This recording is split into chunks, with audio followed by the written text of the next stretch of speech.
Coach Bobo, you got any opening statement? I do not. I'm ready for questions. Question. Hey, Coach, you've had your receivers drop a lot of passes this year. Have you gone through that at any point in your career? And if so, how did you fix it? I think you've coached long enough. You've gone through things in your career that happens, whether it's sometimes it's fumbles, sometimes it's interceptions, drop passes. You want to continue to coach the fundamentals of whether it's if you're fumbling the ball, how to carry the ball properly. And the specific question that you answered about dropping the ball, it's the fundamentals of two eyes, two hands, seeing it, catching the ball, catching the ball, focus on catching the ball and getting it tucked. Sometimes it becomes a confidence thing, kind of like my putting. If I'm missing the short putts, then I overthink it and then I can't make a short putt. But just the routine of catching ball day in and day out of what you do at practice. Obviously, we've tried to catch more balls, whether it's jugs, whether it's throwing to guys, throwing to each other, whether it's quarterbacks throwing them extra balls. But repetition is the mother of all skills. So we're going to continue to rep catching that ball, getting it tucked, and building that confidence in practice that'll lead to game day. Yeah, you've had a few weeks now to prep Gunner for being the starting quarterback. How has he handled being quarterback one for this team in that time since, and what are your expectations for him?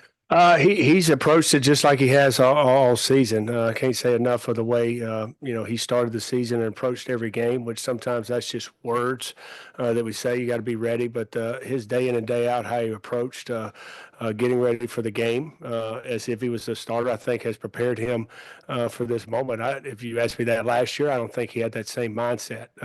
We talked about it going into the season. You got to prepare as you're the starter every week. And he took that to heart, and he did an excellent job of that. Now, moving into this game prep, things are centered around him and his strengths and what he does well. That was the difference, in weeks before where it was centered around Carson and what he does well with our football team. Now it's centered around Gunner and what he does well. So things are a little bit more specific to him. Questions are asked to him, whether he likes this scheme or this play going into practice and whether we carry it or not.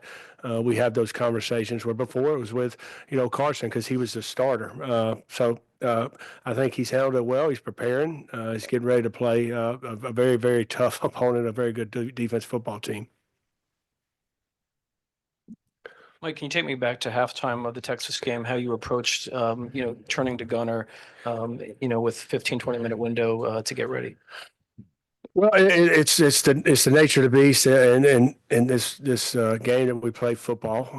First of all, you felt bad for Carson Beck. One of the reasons he came back was to get to Atlanta and help his team win an SEC championship, and he did that. Unfortunately, he didn't get to play the second half, but what he battled through this year to get us to that point, get us back to that game, back to Atlanta, and in position to win that football game. I know our first half was what we wanted offensively, but that's why you play two halves. That's why you play 60 minutes. So felt bad for him, but you had to turn the page, quickly. We were kind of talking about what if and waiting for the word, and found out he was out, and then kind of going over the plays that we were going to call the opening drive of the third quarter of what we're going to do and things that he liked in certain situations, whether it was red zone or third down. You've got the things that the guys, their favorites going into the game, and a lot of them on my sheet are starred of what Carson's might be his favorite of what we have on the menu. So I had to go back over what Gunner's favorites were for those situations. Then you address the football team and talk about, hey, this is what we're going to do. So how to win the football game? Let's go do it. Everybody's got to do their job. And the guys were fired up to go play the second half. One, we didn't play well the first half, but it's a ball game, chance to go win the SEC championship. Mike, having the extra time to prepare for this game, how much did that part of it help you and Gunner kind of get in the right, frame of mind and preparation, all that kind of thing? Well, I think anytime you have extra time to prepare, it's beneficial. And obviously a lot of that extra time, we didn't know who our opponent was, so it was getting back to basics, not just for Gunner, but for this whole football team, and put him in a lot of situational football that we would have done for anybody, but it was a chance to get him more third down opportunities, more red zone work, more 2-minute work for the end of the game against our defense. So I think that extra time was beneficial that we he got to kind of go back to camp mode and practice those situational football where he's got a lot of it, but not as much as your starter would get. So for him to get those reps against our defense, a lot of situations that Coach Smart put us in, I think can only help us in the game. Mike, you were asked about the drops earlier, and Arian has been a guy that's been kind of the focal point of that, but he still, y'all keep putting him out there, and then he keeps making plays, including some big catches late in games and SEC championship, the play as the gunner and the fake punt. Is he, in a way, he almost kind of embodies this team and this offense? Yeah, I haven't thought of it by that way, but I think, we are a very resilient group as a football team and offensively. Kind of all year, it hasn't been perfect. And it's never perfect, but it hasn't been smooth. And we've kind of embraced that things might get hard. But he has, had a lot of tough breaks in his career here at the University of Georgia with his injuries, with some drops before, but he continues to go out there with a good attitude and give everything he's got. I just think about the one play in the championship game where his hustle and his cover down to recover that ball that I believe Nate fumbled, led to, I think we only got a field goal that drive, but led to points, which was the difference in going into overtime against Texas. Everything he does is full speed, and there's a reason he gets thrown a lot of balls. He's open. He's the fastest guy on the field, and when he gets on the field, people know he's on the field. And sometimes, I know we want to catch every one of them, but sometimes when you put that pressure on the defense that here's number 11 in the game and you're throwing that ball deep, it has an impact on them whether you're catching it or not. Couple questions about backup guys. You had to go to them because you lost a couple of starters, but what have you seen from Ryan Puglisi and Jaden Rashada this week? And what is the status of Brandon Robinson and Roderick Robinson? The quarterbacks, they've been, what they've done all year. They come in with the expectation that we got to prepare like we're the starter. I know I'm giving you the answer, but that's true, what we do in our room. Now, they've got more opportunities because we're down a quarterback. So, and how we practice at University of Georgia, Coach Smart is going to continue to try to develop. So, throughout this whole ball practice, 1s, 2s, and 3 groups are going. So now you've only got less quarterbacks repping, so those guys are getting more reps. So they're obviously going to help their development. They're getting more reps. They've done a nice job.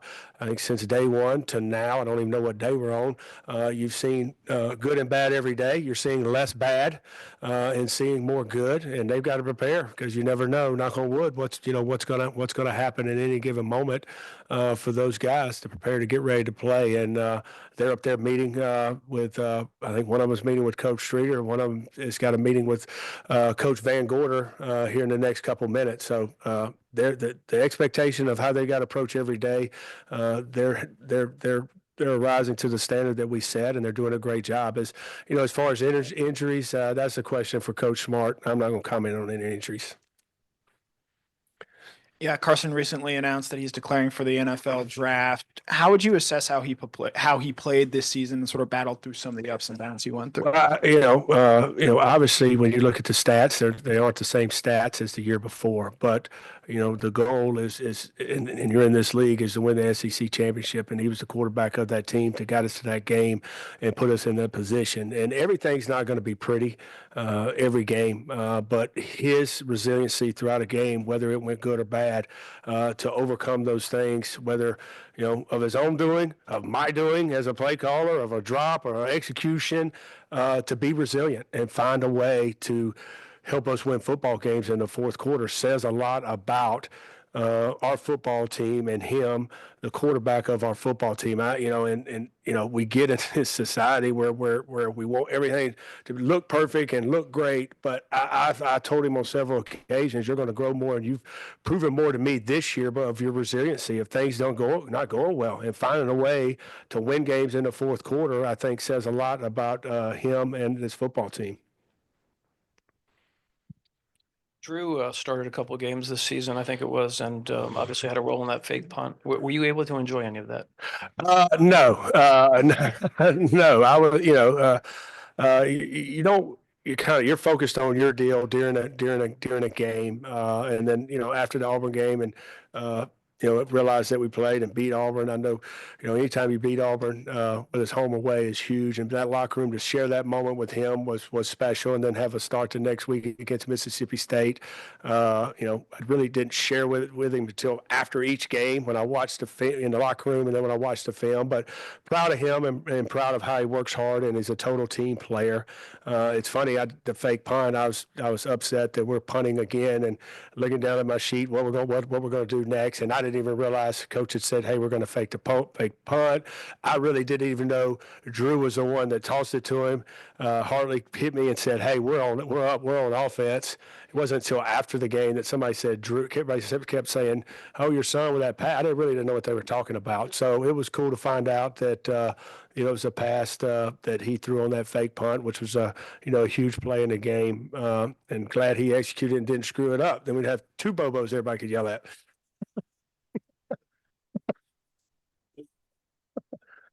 First question on the Zoom. Let's go to Palmer Toms. Yeah, Mike, what does the presence of Trevor Etienne do for this offense, especially given the month or so stretch there where he was so banged up? Well, we think he's a special back that gives us a chance to hit a home run anytime he touches the ball.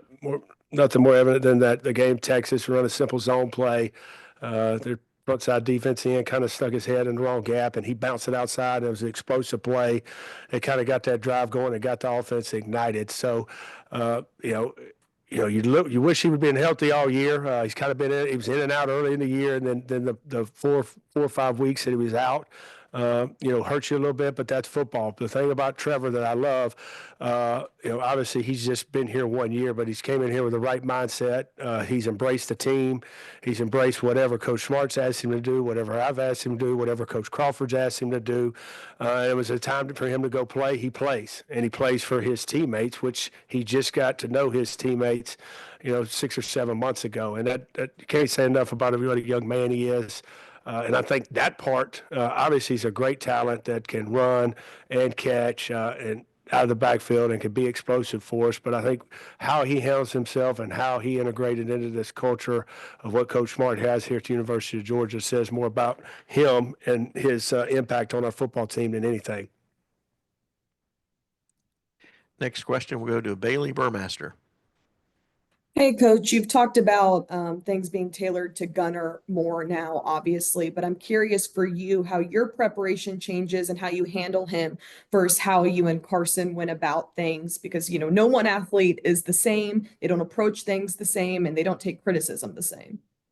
Yeah, that's a good question. I kind of warned him early on in the first meeting that I'm going to be who I am. Don't get sensitive to the way that I coach, whether it's hard. But at the same time, coaching any young man, you're going to find out how, they handle things differently. Some guys might, want to watch more film. Some guys might want to go walk through more. But I've got to be me. And my message to Gunner, and really to any quarterback that I've ever coached, is you have to be Gunner Stockton. You can't try to be Coach Kirby Smart, Coach Mike Bobo. You can't try to be Carson Beck. You can't try to be Jake Fromm, Stetson Bennett. You have to be Gunner Stockton, because I'm going to be Mike Bobo, and I want you to be Gunner Stockton. And if we're who we are all the time around each other, I think that's where the trust goes, and you can get further along in a relationship and get where you want to go on the football field if you handle it that way, and nobody's trying to be somebody else.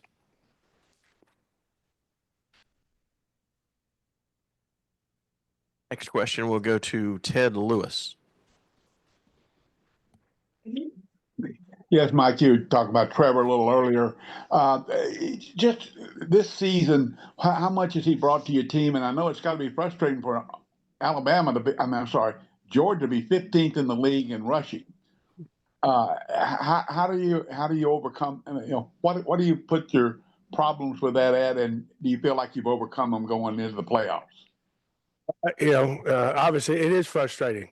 We pride ourselves on being able to run the ball. I could sit here and give you, a lot of reasons, but all they'd be is excuses, point blank. You could sit here and say injuries, you can say this, but bottom line is excuse. We got to be able to run the ball if we want to continue to win in these playoffs. I think the second half of that Texas game, we said, hey, one of the big things I said at halftime, I said, hey, we're not just gonna go out there and throw the ball. We got to get balanced and we got to run the football. And I think those backs and those linemen took ownership in that and played hard and blocked for those guys, and we broke some tackles. We got to find ways to move the ball on the ground. I think we've got a good offensive line that I think we're the most healthy that we've been at offensive line, tight end, running backs. So I think that's going to help us be able to run the ball, and then a commitment to the run. We got to be committed to the run, whether things are going good or things are going bad, to still run that ball to help us be balanced and run and pass. Thank you. That'll wrap you up. I appreciate it. All right. Thanks, guys. Thank you.